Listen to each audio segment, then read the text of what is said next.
जय हिंद प्यारे मित्रों। माइक्रो ऑप्स चैनल पर मैं एच.एस. पांडे आपका स्वागत करता हूं। आज हम बहुत कम समय में आपसे तबलीग जमात के बारे में चर्चा करेंगे, जो आजकल बहुत चर्चा में है। उस पर कुछ आपसे वार्ता करेंगे। मित्रों, Tabligh Jamaat society of preachers and assembly of preachers,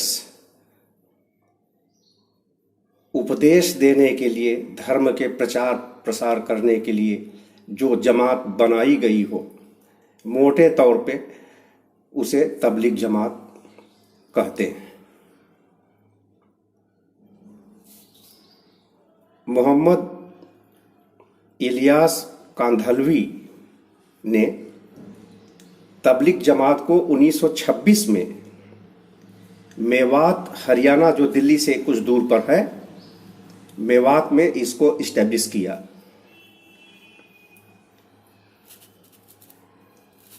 ये कहते हुए कि Muslims are mandated to preach the tenets of Islam to the followers। तो इसलिए तबलीग was a duty of all Muslims। Ilyas Kandhalvi ने कहा कि ओह Muslims, become true Muslims। That's why with this thought he established this Tabligh Jamaat in 1926 in Mewat, Haryana. जब कोई भी संस्था स्थापित की जाती है तो बड़े उच्च आदर्श लेकर के आदमी कोई चीज शुरू करता है। किसी चीज से प्रेरित होकर के वो किसी संस्था के निर्माण की ओर जाता है। ये इसके साथ भी ऐसा ही है। मेरे इस वीडियो को हिंदू और मुसलमान सब लोग तसल्ली से इसको सुन सकते हैं।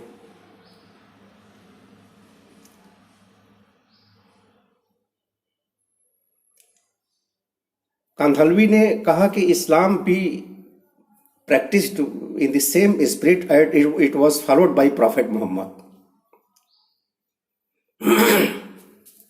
अभी काफी कंट्रोवर्सी में आए हुए मौलाना साद कांधलवी, ये मौलाना इलियास कांधलवी का ग्रैंडसन है, जो अभी पुलिस के सामने नहीं आ रहा है, एब्सकॉन्डिंग है या जो भी कहिए। फिलहाल he has not been arrested by the police so far after this corona episode.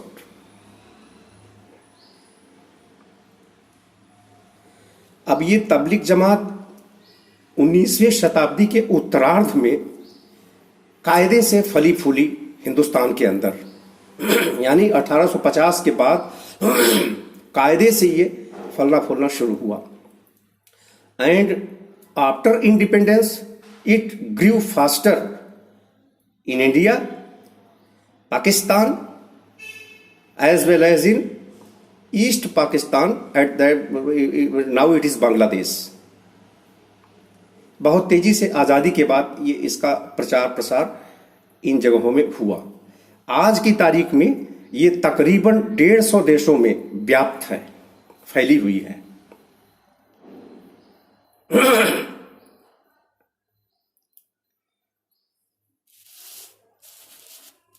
अब इनकी जो ओपिनियन है, दे आर अपोज टू सूफी इस्लाम। ये इनका ड्रेस कोड है। ये कहते हैं कि ट्राउजर या जो भी इनका रोब पहनावा है वो यहाँ एंकल्स के ऊपर तक पाजामा चढ़ा रहना चाहिए, और लॉन्ग बियर्ड इनकी निशानी है, और अपर लिप को ये यहाँ मूछे साफ करके रखते हैं। And they focus on purifying the Muslim faith.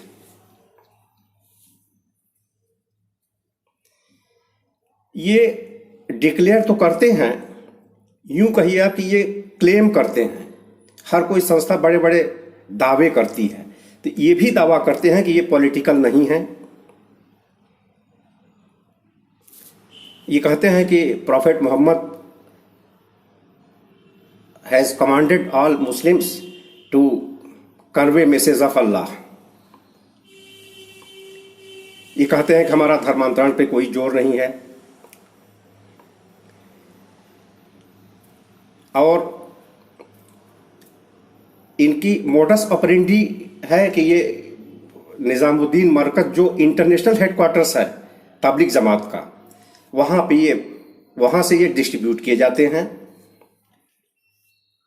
और जिन जिलों में जाएंगे वहाँ की मेन मरकज़ को पहले से सूचित कर दिया जाता है, और वहाँ से फिर ये आगे वो मरकज़ इनको गाइड देती है। क्योंकि बाहर के लोग होते हैं, एड्रेस वगैरह का पता नहीं होता है गांवों का, तो इनको गाइड दिए जाते हैं, वो ले जाके उन रेस्पेक्टिव गांवों में, जिलों में, जहाँ कहीं भी जाना है वहाँ जाते हैं। ये मस्जिदों में ठहरते हैं, और इनकी फ़कीरों की तरह बड़ी इज्जत करते हैं लोग, मुस्लिम कम्युनिटी के लोग। इनका खाने पीने का सब बंदोबस्त बहुत ढंग से किया जाता है। अब ये सुन्नीज हैं, सुन्नी हिंदुस्तान में देवबंदी भी हैं और बरेलवी भी हैं। दोनों लोग सुन्नी हैं, और दोनों सुन्नी हनफी हैं। ज़्यादा विस्तार में न जा करके मैं संक्षेप में बताऊंगा। ये हनफी स्कूल ऑफ जुरिस्प्रूडेंस को फॉलो करते हैं, देवबंदीज भी एंड बरेलवीज भी। In India and Pakistan most of the Muslims belong to this Sunni Barelvi school of thought. Deobandi पहले कम थे, अब बहुत ज़्यादा हो गए हैं, इसलिए कि गल्फ कंट्रीज से इनको बहुत ज़्यादा डोनेशंस, बहुत ज़्यादा ओपन और अंडरग्राउंड मनी इनको आई पिछले कुछ दशकों में, और इनका विस्तार बरेलवीज की तुलना में कहीं उनसे कई गुना ज़्यादा इनका विस्तार हुआ, और अभी भी हो रहा है। पैसे की कोई कमी इनके पास नहीं है, इतना इंटरनेशनल लेवल पे इनके पास डोनेशंस इतने आ रहे हैं।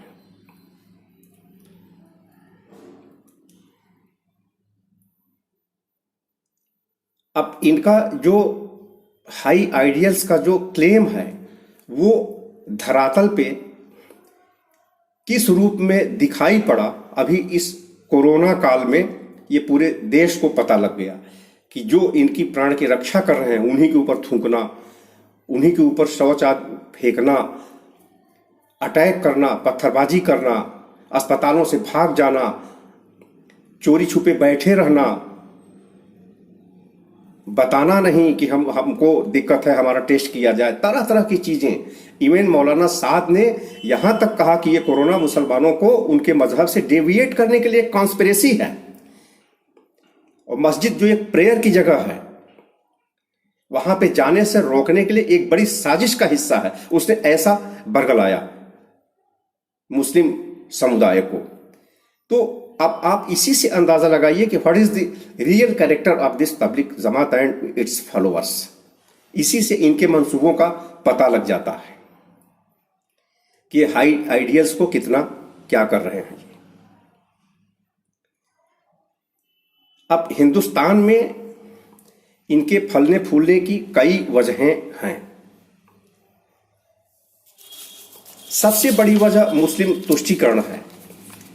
आज़ादी के बाद से कांग्रेस का लंबा शासन और मुस्लिम तुष्टीकरण एंड वोट की पॉलिटिक्स के कारण कोई भी सरकारी एजेंसी इन लोगों के ऊपर हाथ डालने की जरूरत नहीं करती थी, आज भी नहीं करती है। Security agencies, intelligence agencies and police आदि के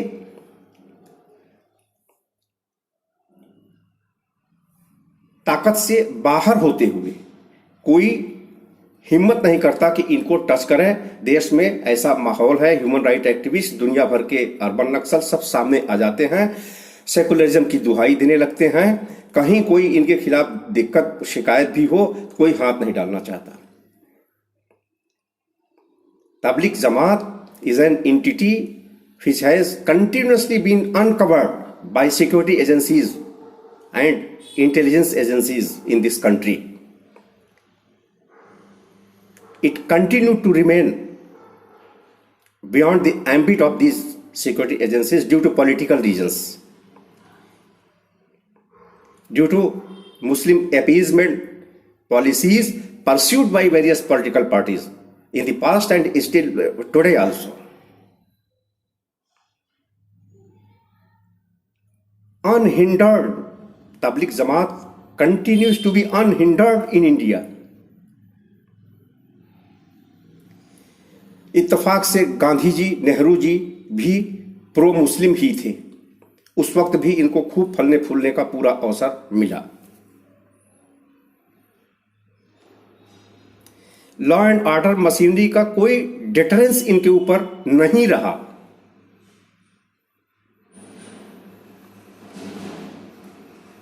कोई एजेंसी डेयर नहीं करती इनको टच करने के लिए। वैसे भी आप देख लीजिए देश में जो माहौल है बहुत सालों से कि कहीं किसी मस्जिद में करेक्ट इनपुट मिलने के बावजूद सिक्योरिटी एजेंसीज को बड़ी मुश्किल होती है वहां तक जाने में और सर्च करने में, कार्डन करने में। मैं ज्यादा विस्तार में न जा करके आपका बहुत कम समय लेते हुए ये बताना चाहता हूं कि ये क्या हो रहा है इस देश में।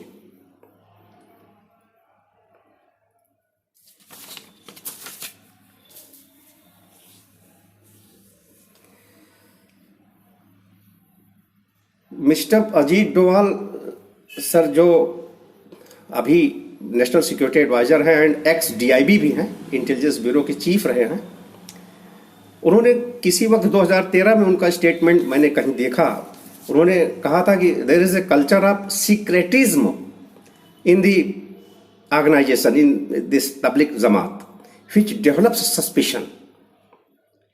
फिर आगे वो कहते हैं कि the movement was never viewed adversely by the government.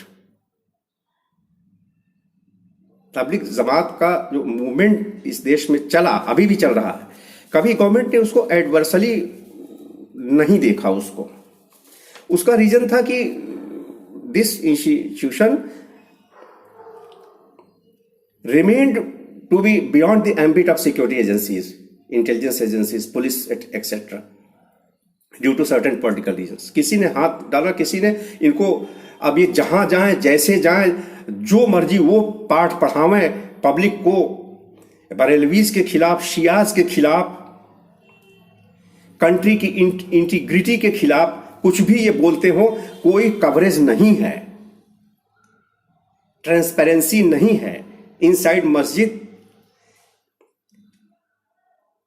धर्म का अधिकार जो फंडामेंटल राइट बना दिया गया है संविधान में, आर्टिकल 14 जो राइट टू इक्वलिटी है, article 27 right to religion, these are all fundamental rights.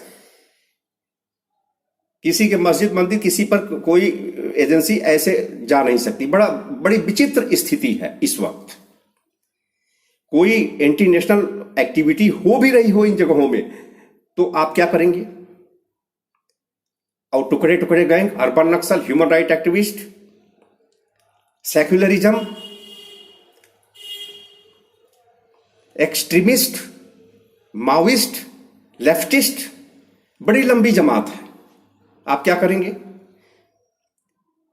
और विडंबना तो आप ये देखिए कि फॉरेनर्स भी इसमें टूरिस्ट वीजा पर आते हैं तबलीग जमात में, और टूरिस्ट वीजा पर आने के बावजूद पूरे देश में घूम घूम कर तबलीग जमात की मीटिंग्स को एड्रेस करते हैं, प्रीचिंग्स करते हैं। कोई पूछने वाला नहीं है।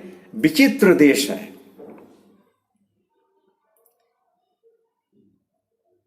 फॉरेनर्स एक्ट और इमिग्रेशन रूल्स का टोटल उल्लंघन है।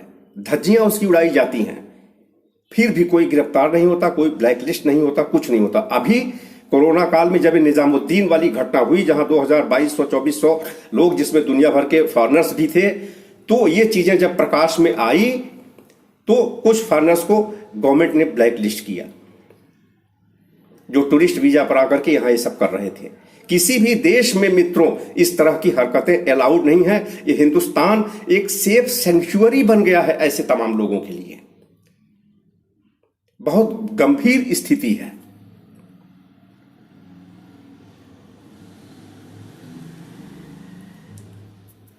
मैं आपको बताऊं, ये लगभग 150 देशों में इस वक्त फैले हुए हैं और इंडिया में इनका निजामुद्दीन मरकज दिल्ली में इंटरनेशनल हेडक्वार्टर है।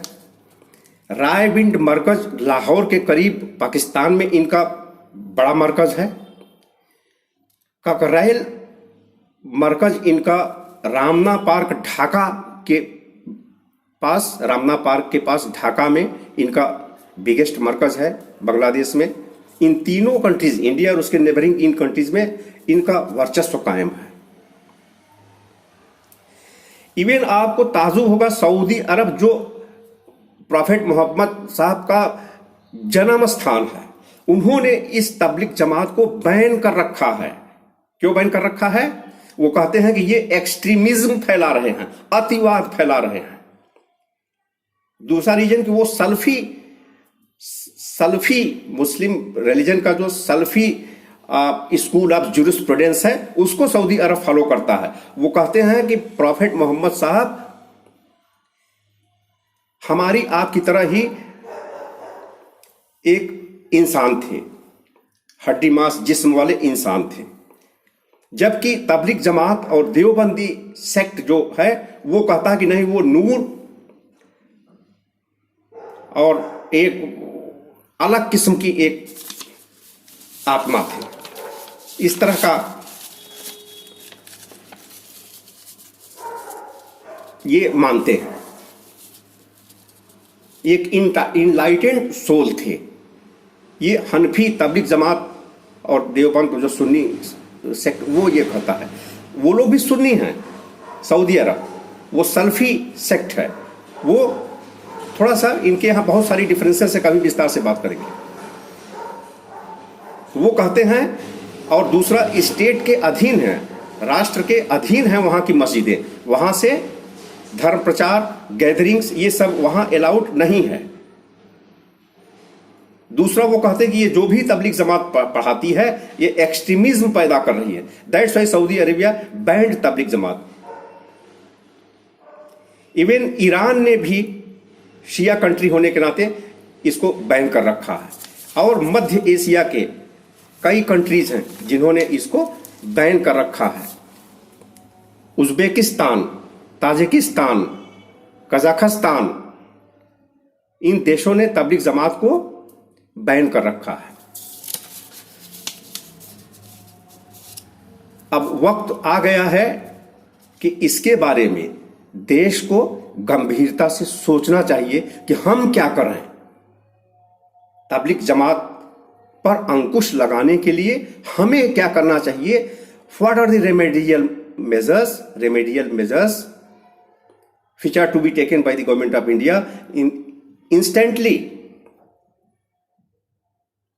to safeguard the interest of this country, internal security of this country. तो आज के लिए बस इतना ही मित्रों।